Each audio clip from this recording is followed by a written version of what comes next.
Happy New Year and happy 1 week after the Brexit vote. I'm Julia Lee, an equity strategist from Bell Direct. Welcome to this weekly update. And what a difference a week makes. The market actually looking to finish up for the week.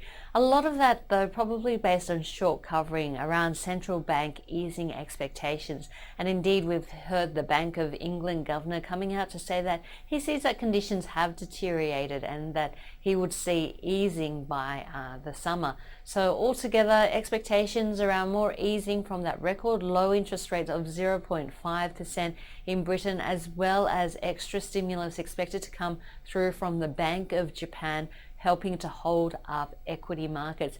In fact, not only equity markets have held up very well, we've also seen commodities holding up well. On the flip side, though, we have seen currency still remaining quite weak in a lot of those risk-off areas, and we've seen gold still well bid despite the risk-on environment that we've seen equities over the last 3 sessions. Interestingly, George Soros making some comments to the European Parliament on Thursday, which has widely been covered in financial media. His comments were that Britain's decision to leave the EU has unleashed a crisis in financial markets, similar to the global financial crisis in 2007 and 2008. He's saying that the Brexit will accelerate it and likely reinforce the deflationary trends that were already in place. Just bringing up this chart again now from Goldman Sachs, and this is just having a look at the impact of different currencies after big shocks. And you'll notice that we're only 1 week out from the shock of the Brexit vote, but generally the impact is still felt 6 months later in currencies.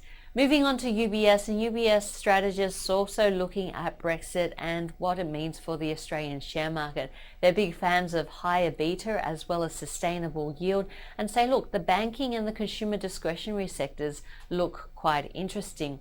Banks in particular, if we have a look at the market, it has a forward PE ratio of 15.1 and banks at 11.6 with a yield of 6.6%, looking pretty attractive in this environment, saying, the risks that the market are pricing in at the moment still look pretty benign, and so the banks look like a good proposition at the moment.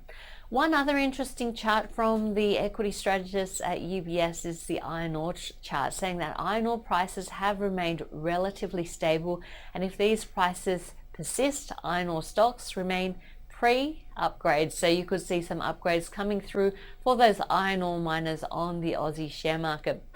Looking now at Credit Suisse, and Credit Suisse last year, this time when Warren Buffett made his first investment into Australia through a holding of Insurance Australia Group shares, IAG shares, Credit Suisse decided to put together its own Bufferoo portfolio. Look, 1 year after the fact, Insurance Australia Group is up 3.3%. And look, it's outperformed Warren Buffett's international stocks, which on a median basis is up 3.1%.